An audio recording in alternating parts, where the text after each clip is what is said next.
ഭാഗ്യലക്ഷ്മി നമുക്കൊപ്പമുണ്ട്. Bhagyalakshmi, very good morning Bhagyalakshmi. ആ നടൻ ഷൈൻ ടോം ചോക്വയാണ് എന്നാണ് ഇപ്പോൾ ഫിലിം ചേംബറിനും കൊടുത്തിരിക്കുന്ന പരാതിയിൽ പറയുന്നത്. ഇങ്ങനെയൊക്കെ കേട്ടിരുന്നോ ഭാഗ്യലക്ഷ്മി എപ്പോഴെങ്കിലും? ഇത് നമുക്ക് അറിയാവുന്ന ഒരു കാര്യമാണ്.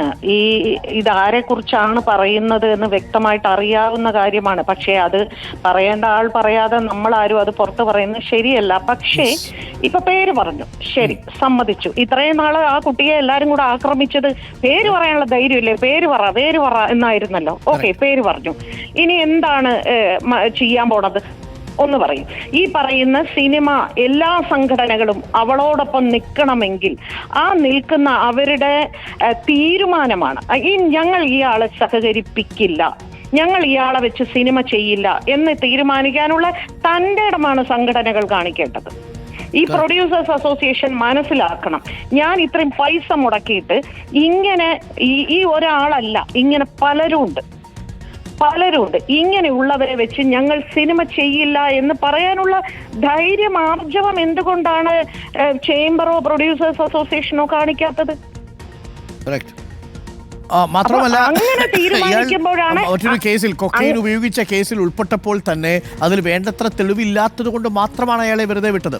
അതിൽ തന്നെ ഈ അന്വേഷണം നടത്തിയ പോലീസ് ഉദ്യോഗസ്ഥർക്കെതിരെ കോടതിയുടെ വിമർശനമൊക്കെ വരുന്ന ഒരു സാഹചര്യം ഉണ്ടായി. ഈ വിഷയത്തിലും അയാളെ പ്രോത്സാഹിപ്പിച്ച പ്രൊഡ്യൂസേഴ്സ് അസോസിയേഷൻ അടക്കമുള്ളവർ ഇതിന് ഉത്തരവാദികളാണ്. തീർച്ചയായിട്ടും. ഞാൻ ചോദിക്കട്ടെ, പിന്നെ ഇത്ര കോടികളാകുന്നു, അതിനനുസരിച്ച് കളക്ഷൻ കിട്ടുന്നില്ല, മറ്റത് മറിച്ചെന്ന്, ഈ കോടികൾ എങ്ങനെയാണ് ഇതാവുന്നത്? ഇവർ ചോദിക്കുന്ന പൈസ കൊടുത്തിട്ടാണ് ഇവരെ സിനിമയിൽ കൊണ്ടുവരുന്നത്. അവര് ഡിമാൻഡ് ചെയ്യാണ്, അവരാണ് ഡിമാൻഡ് ചെയ്യുന്നത്. എനിക്ക് ഇത്ര രൂപ വേണം, ഓക്കെ ഇത്ര രൂപ. കാരണം എന്താണ്? ഇവർക്കുള്ള ഈ സൊസൈറ്റിയിൽ നമുക്ക് അറിയാമല്ലോ, നെഗറ്റീവിനാണല്ലോ ഏറ്റവും അധികം പബ്ലിസിറ്റി കിട്ടുന്നത്. ഇത്ര ആളുകൾക്കുണ്ടാവുന്ന ഒരു ഫാൻ ഫോളോവേഴ്സ്, ഈ ഫോളോവേഴ്സ് ഇവരെ സിനിമ അങ്ങോട്ട് കാണുമ്പോഴത്തേക്ക് ആർത്ത് വിളിച്ച് ബഹളം ഉണ്ടാക്കി, ഇതാണ് പ്രൊഡ്യൂസേഴ്സിന് ആവശ്യം.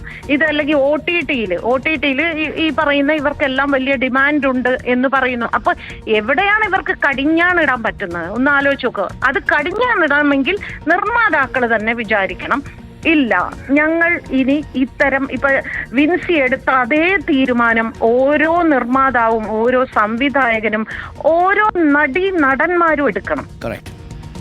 ഇവിടെ വലിയ വലിയ സൂപ്പർ സ്റ്റാർസിന്റെ ഫിലിംസിൽ വരെ ഇവർ ആക്ട് ചെയ്യുന്നുണ്ട്. അവര് തീരുമാനിക്കണം, ഇല്ല എന്റെ സിനിമയിൽ ഇയാളെ എനിക്ക് ഉപയോഗിക്കാൻ പറ്റില്ല. കാരണം എന്റെ ഒരു കോ സ്റ്റാർ, അത് സ്ത്രീയോ പുരുഷനോ ആരുമാകട്ടെ, ലഹരി വസ്തുക്കൾ ഉപയോഗിച്ച് അയാൾ മറ്റുള്ളവർക്ക് ശല്യമാകുന്നുണ്ട് എങ്കിൽ ആ ആക്ടറെ മാറ്റി നിർത്തണം എന്ന് പറയാനുള്ള ഒരു ധൈര്യം ഇവിടെ ഇത്രയും കോടികൾ വാങ്ങുന്ന നടന് പോലും കിട്ടിയിട്ടില്ല, നടന്മാർക്ക് കിട്ടിയിട്ടില്ല. അവിടെയാണ് പാവം ഈ ഇടക്കാലത്ത് വന്ന് നല്ല സിനിമകൾ ചെയ്ത ഒരു പെൺകുട്ടി എടുത്തത്.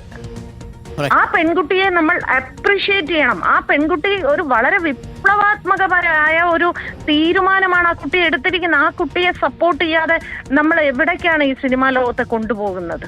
ശരിയാണ് ഭാഗ്യലക്ഷ്മി. Thank you Bhagyalakshmi. വിൻസി ആ അർത്ഥത്തിൽ വളരെ ധീരമായ ഒരു സ്റ്റെപ്പാണ് എടുത്തിരിക്കുന്നത്.